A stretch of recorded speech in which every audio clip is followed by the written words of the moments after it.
By hastily constructed halters they led the rest.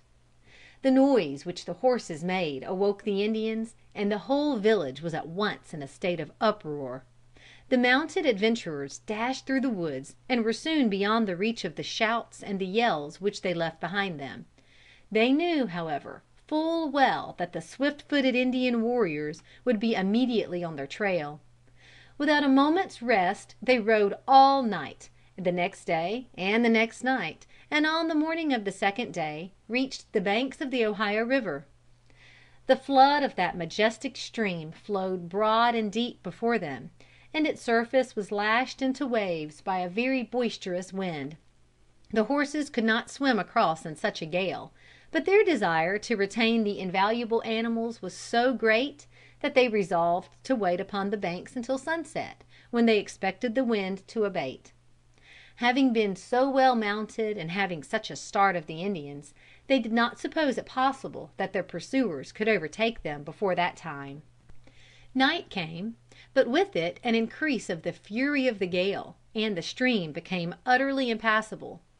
Early in the morning, Kenton, who was separated from his companions, observed 3 Indians and a white man, well mounted, rapidly approaching.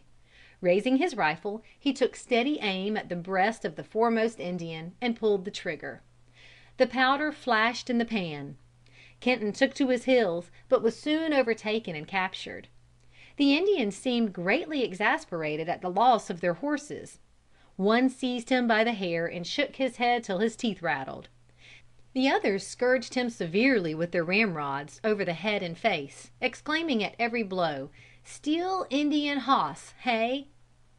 Just then Kenton saw Montgomery coming boldly to his assistance. Instantly 2 Indian rifles were discharged, and Montgomery fell dead. His bloody scalp was waved in the face of Kenton, with menaces of a similar fate. Clark had sought safety in flight.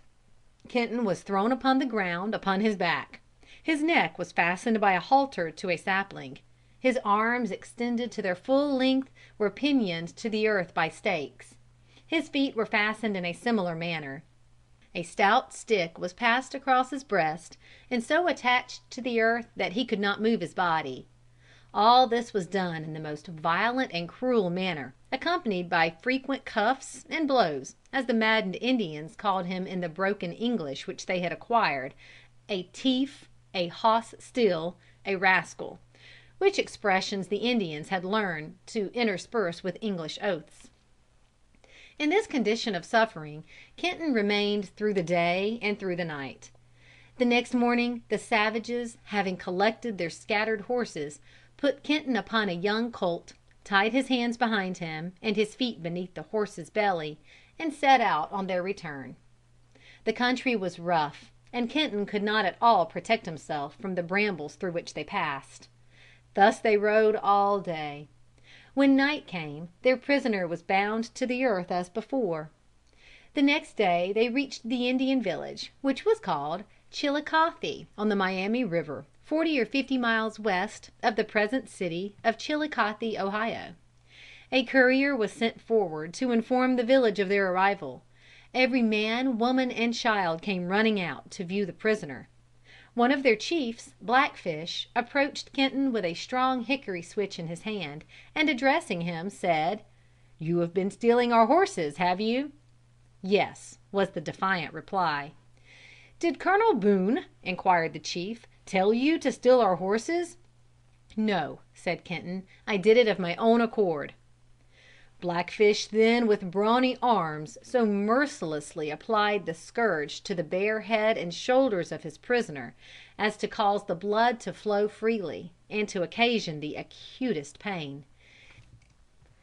In the meantime the whole crowd of men, women and children danced and hooted and clapped their hands, assailing him with the choicest epithets of Indian vituperation. With loud cries they demanded that he should be tied to the stake, that they might all enjoy the pleasure of tormenting him. A stake was immediately planted in the ground, and he was firmly fastened to it. His entire clothing was torn from him, mainly by the Indian women. The whole party then danced around him until midnight, yelling in the most frantic manner, smiting him with their hands and lacerating his flesh with their switches. At midnight they released him from the stake, and allowed him some little repose, in preparation for their principal amusement in the morning, of having their prisoner run the gauntlet. 300 Indians of all ages and both sexes were assembled for the savage festival. The Indians were ranged in 2 parallel lines, about 6 feet apart, all armed with sticks, hickory rods, whips, and other means of inflicting torture. Between these lines, for more than half a mile to the village, the wretched prisoner was doomed to run for his life, exposed to such injury as his tormentors could inflict as he passed. If he succeeded in reaching the council house alive, it would prove an asylum to him for the present. At a given signal, Kenton started in the perilous race. Exerting his utmost strength and activity, he passed swiftly along the line, receiving numerous blows, stripes, buffets, and wounds, until he approached the town, near which he saw an Indian leisurely awaiting his advance with a knife drawn in his hand, intent upon his death. To avoid him, he instantly broke through the line, and made his rapid way towards the council house, pursued by the promiscuous crowd, whooping and yelling like infernal furies at his heels. Entering the town in advance of his pursuers, just as he supposed the council house within his reach, an Indian was perceived leisurely approaching him with his blanket wrapped around him. But suddenly he threw off the blanket and sprung upon Kenton as he advanced. Exhausted with fatigue and wounds, he was thrown to the ground, and in a moment he was beset with crowds, eager to inflict upon him the kick or blow which had been avoided by breaking through the line. Here, beaten, kicked, and scourged, until he was nearly lifeless, he was left to die.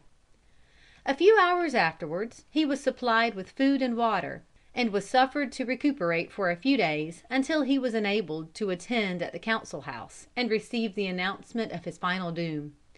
It was here decided that he should be made a public sacrifice to the vengeance of the nation. The Indian town of Wappatomica, upon the present site of Zanesville, Ohio, was the appointed place of his execution. Being in a state of utter exhaustion, his escape was deemed impossible, and he was carelessly guarded. In despair, he attempted it. He was promptly recaptured and punished by being taken to a neighboring creek, where he was dragged through the mud and water till life was nearly extinct. Still his constitutional vigor triumphed, and he revived.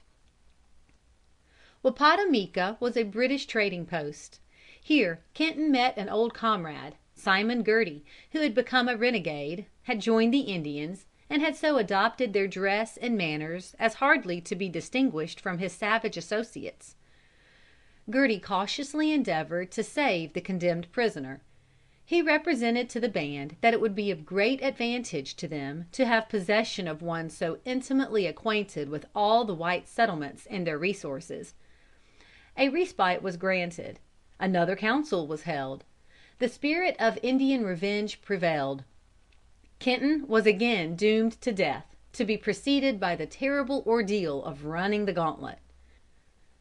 But a British officer, influenced by the persuasions of the Indian chief Logan, the friend of the white man, urged upon the Indian chiefs that the British officers at Detroit would regard the possession of Kenton, with the information he had at his command, as a great acquisition, and that they would pay for him a ransom of at least $100. They took him to Detroit. The ransom was paid, and Kenton became the prisoner of the British officers, instead of savage chieftains. Still he was a prisoner, though treated with ordinary humanity, and was allowed the liberty of the town. There were 2 other American captives there, Captain Nathan Bullitt and Jesse Coffer. Escape seemed impossible, as it could only be effected through a wilderness 400 miles in extent, crowded with wandering Indian bands, where they would be imminently exposed to recapture or to death by starvation. Simon Kenton was a very handsome man. He won the sympathies of a very kind English woman, Mrs. Harvey, the wife of one of the traders at the post. She secretly obtained for him and his 2 companions and concealed in a hollow tree, powder, lead, moccasins, and a quantity of dried beef. One dark night when the